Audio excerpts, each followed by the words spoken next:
So I just want to kind of update everybody a little bit about what Taiwania is up to lately. And the company, the partnership was founded 2017 as Fund 1. We recently raised Fund 5 in 2021. We're about to close Fund 6 in 2022. So we're poised to do a lot of investment moving forward. Now, from a strategy perspective, I just want to update everybody in terms of what we focus on. At Taiwania, we focus on squarely in hard tech, which basically means that we focus on the intersection of hardware and software at a system level. And then from a vertical perspective, we focus on a number of verticals, but one thing that really stands out is that regardless of the vertical that we focus on, we stress the importance of disruption, and where the vertical will create the disrupted opportunity from a market perspective that allow technology to disrupt for the new market to be created. And that's a very important guiding principle, regardless of whether or not we focus on semiconductor up and down the stream, or cybersecurity, especially in the area of data security and a ransomware type of security that will go along with the data warehouses and data lakes, as well as the traditional network security and orchestration. We look at electrical vehicle as a vertical that represent the next generation ICT. So by listing EV, we don't mean to say we would invest in the traditional automotive industry only, but instead we would say that it represents the next generation of ICT ecosystem that would allow us to carry the strength of Taiwania and Taiwan ecosystem from the current generation to the next generation. We put a lot of emphasis on smart enterprises and smart health.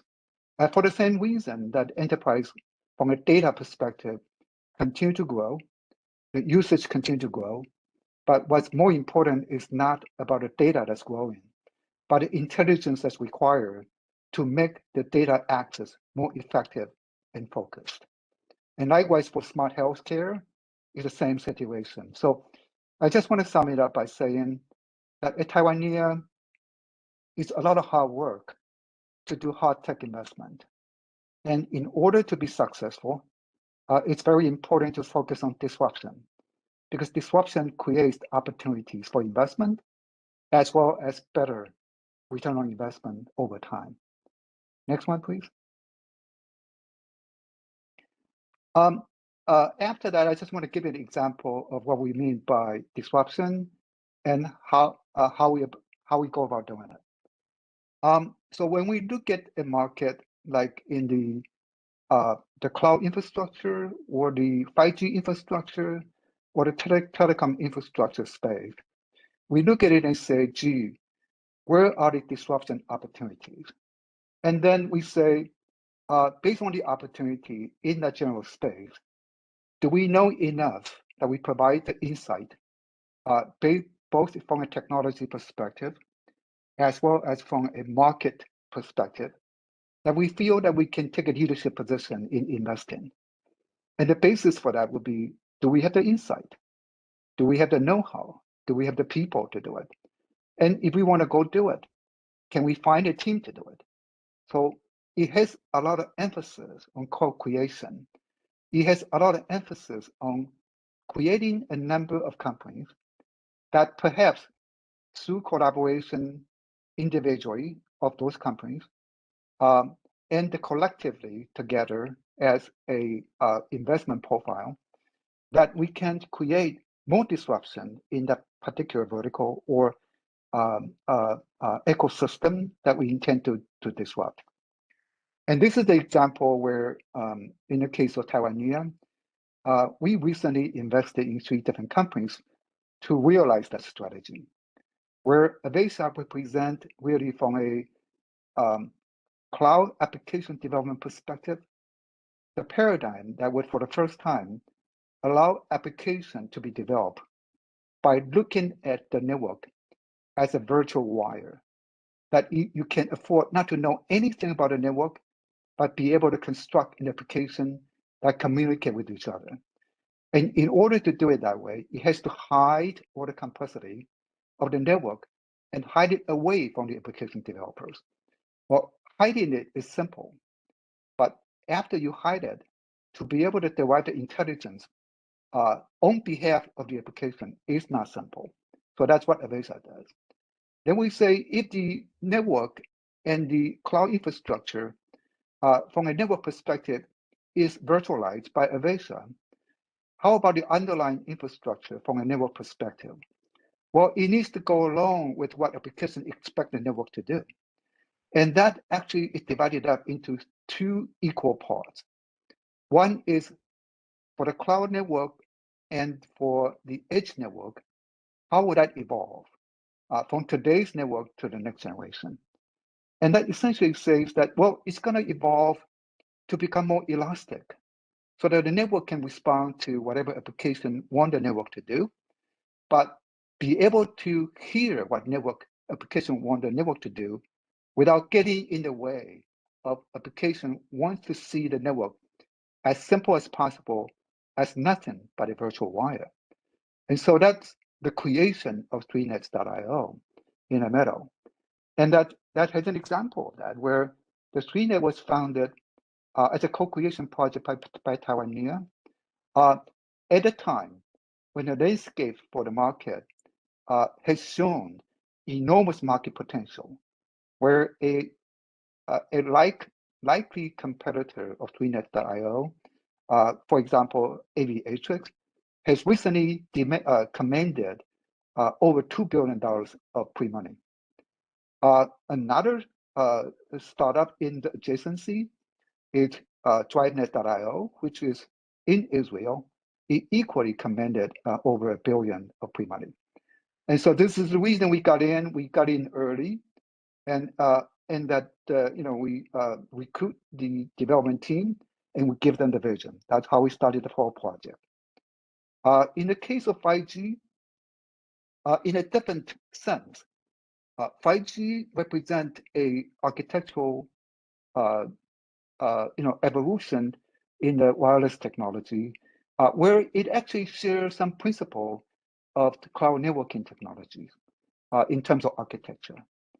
But it's wireless, and the market is being led by private 5G from a application and services innovation perspective. So we started that. And the reason this combination is very interesting is we expect the internet over time to be led by a newer generation of application networking that's native to application developers. And then below that, we see an equal divide between 5G wireless world and a wireline world that's represented by 3nets.io that basically virtualize the wireline network infrastructure that allow it to become elastic. And together, these three will make up what we hope will be the next generation of the internet from an infrastructure perspective. So that's an example of what Taiwanese would go do to create a preemptive co-creation program, and from an investment perspective. Next one, please. So disruption can come from many different angles. And so when we look at the disruption, and for each vertical market that we said we want to target, we first think about, is there an entry opportunity for us to get into it? And then we think about, is there an angle that we share unique insight and view in it? And then we think about whether or not there's an opportunity for us to know enough entrepreneurs or founders that we can actually proactively make it happen as a company. I have said on the cloud infrastructure side, in the previous slide, we talk about the creation of three companies, Avesa, 3nets, and Atayland, as three companies that complement each other, that it has the combined intention of disrupt the internet of the next generation from an infrastructure perspective. And then the edges as another recent investment by Taiwan, is designed to make the remote access to the multi-cloud infrastructure from an access control perspective as secure as otherwise not possible to do. And therefore, in that context, is equally disruptive. When you look at the smart enterprise side, obviously, what occupies the headline is always that data warehouses companies and data lakes companies, every tier one of them command, tens of billions of market cap, and in some cases over 100 billions. And so it's a lot of market there. But most people have focused on the data lakes and data warehouses technology. We think those are great technology and market, but our focus has been on disruption. So the question is, what is the next disruption opportunity for smart enterprise? We think it lies in the ability for data stack in modern day data stack to become modular and open, but use the openness to create a disruption ecosystem. That's one.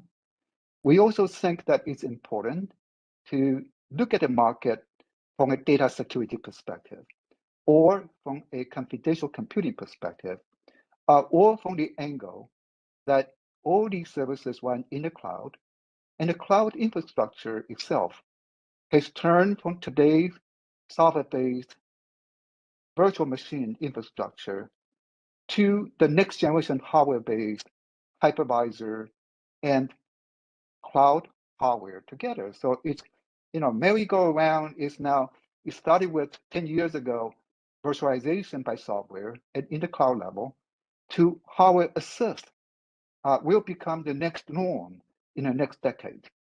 And so the companies that I have listed here doesn't mean all the companies that we have invested in, but they are listed here to give you an idea. The companies that we look into and why they represent the kind of disruption that we're looking for. In the case of Data Pelago, as an example, it's probably one of the first examples where the company has attempted to leverage the newly found hardware assisted acceleration that's natively existing in the cloud infrastructure. That's a first. It has never happened until recently. And then you say, if the hardware assist is possible for cloud, would that replace the bare metal hardware over time? That's why it's a disruption. Now, going to the manufacturing and process automation, it spans many different areas. It could go in with a disruption from a material perspective, such as Aris Composite, which is an existing investment by Taiwan, or a different angle to look at how the climate control can be enhanced to the next level, and that's represented by Sadium predictions. Or from a robotics perspective, whether or not it's possible for the robots to automate the work for humans that are otherwise not possible to do, and is it possible to do it for the entire factory so that we can actually make it humanless? Well, that's some of the examples that are listed here, such as agility robotics, that they are the forefront of robotics technology development. Now, I cited this example not to mean that these are the companies that we have invested, but these are the companies that we have looked into seriously. In smart healthcare, what's obvious is obviously from a injection of AI technology into the vertical, and the application of nanotechnology that allowed a different level of accuracy for measurement, for detections, and et cetera. And so, this is an area where we, coming from the technology fund angle, tend to look at it and say, we got to look at it from a ICT technology disruption to the medical field, to the smart health care vertical, and to what angle that we see it. And the Figure 8 is one of the first that has created a data as a service framework for MSK as a therapeutics.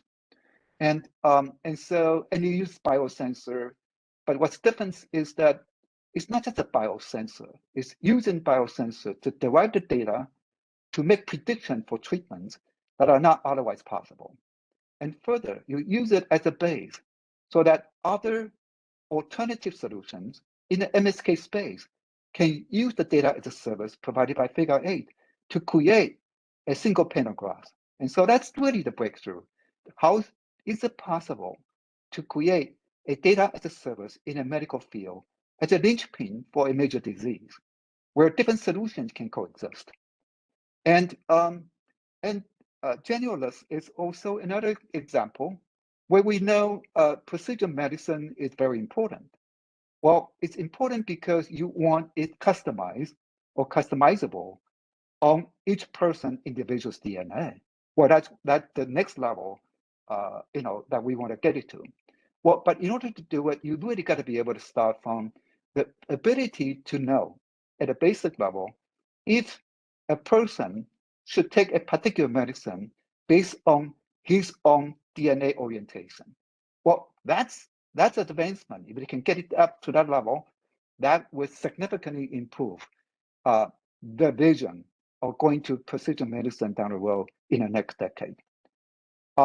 We also look at the companies from a disruption perspective by looking at go-to-market potential. And this is an example of some of the companies that are started and funded by Taiwanese.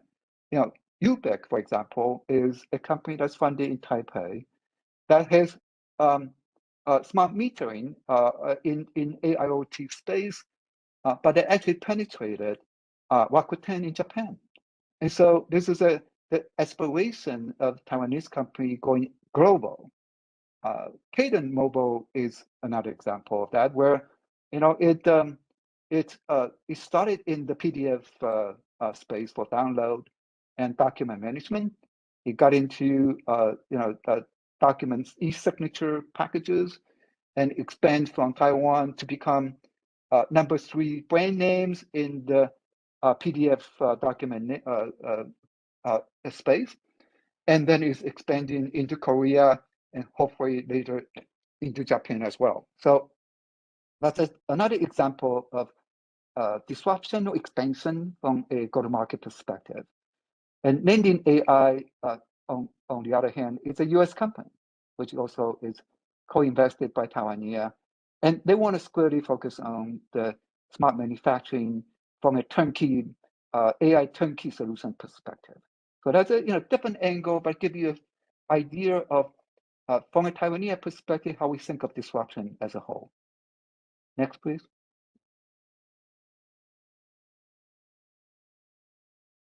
All right, I think that's what I have today. Thank you.